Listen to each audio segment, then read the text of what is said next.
আসসালামু আলাইকুম, hi guys, welcome back to my channel. আজকে আমি বানাবো সুজির পিঠা। সুজির পিঠাটা এত মজার, এত ভালো লেগেছে, বাচ্চারা সবাই খুব মজা করে খেয়েছে। আমার বাসায় মেহমান আসছে আর আমি বিকালের নাস্তায় এই পিঠাটা বানিয়েছি। খেয়ে তো সবাই মহা খুশি।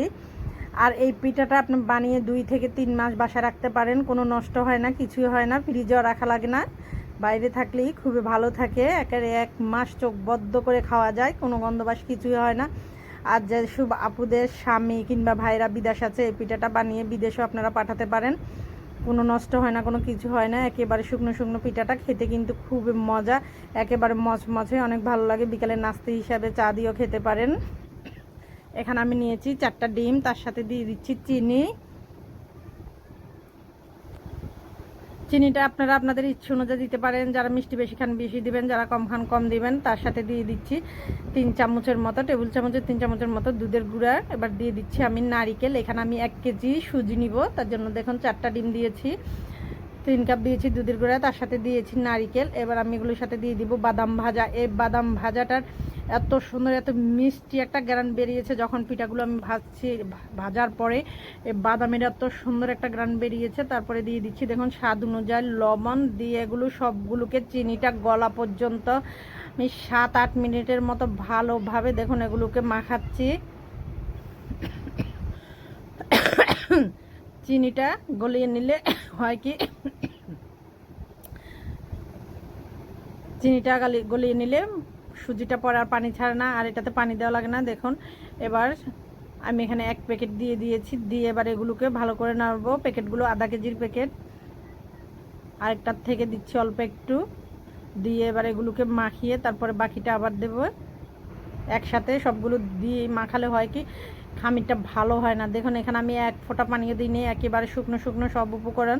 তারপরে দিয়ে দিলাম সুজিটা দিয়ে এবার এগুলোকে ভালো করে দেখুন মাখাচ্ছি। যারা বাদাম খেতে পছন্দ করেন তারা এই পিঠাটা বানিয়ে খেয়ে দেখবেন, অনেক সুন্দর আর অনেক মিষ্টি বাদামের একটা গ্রান বের হয়। পিঠাটা যখন ভাজা শুরু করি তখন এত সুন্দর বাদামের গ্রানটা বের হয়। দেখুন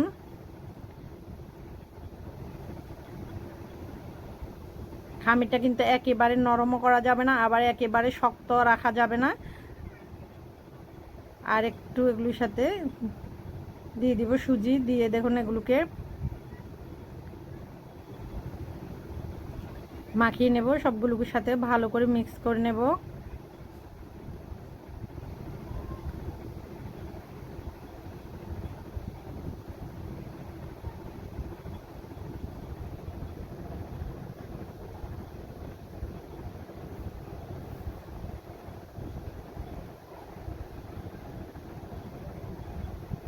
সবগুলো দেখুন ভালো করে মাখানো হয়ে গেছে। এবার আমি হাতের মধ্যে একটু ঘি মেখে নিচ্ছি।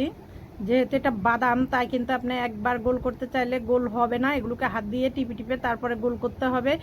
বাদামটা থাকার কারণে হয় কি গোল করতে গেলে একদিক না হয় একদিক ইয়ে হয়ে যায়, তার জন্য হাত দিয়ে টিপে টিপে দেখুন এগুলোকে গোল করে নিচ্ছি।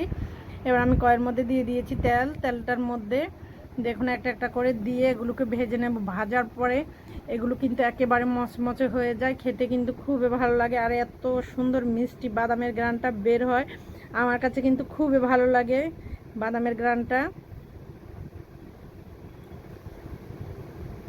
এই পিঠাটা একেবারে শুকনো শুকনো, অনেক দিন বাসায় রেখে খাওয়া যায়, নষ্ট হয় না খুব সহজেই।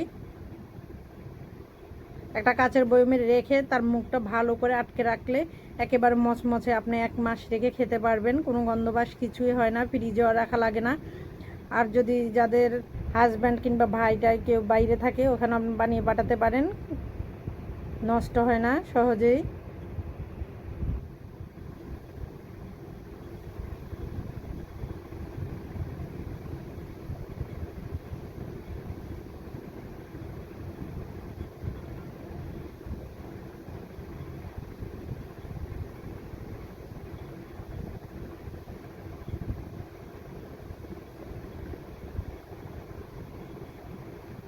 এই পিঠাগুলো কিন্তু চুলার হাই হিটে ভাজা যাবে না, এগুলোকে চুলার জালটা একবারে মধ্যম জাল দিবেন, একেবারে লো আঁচ থেকে একটু বাড়িয়ে দিয়ে ওই জালে পিঠাটাগুলোকে ভাজবেন, দেখবেন একেবারে মচমচা হবে, খেতে কিন্তু খুবই ভালো লাগবে।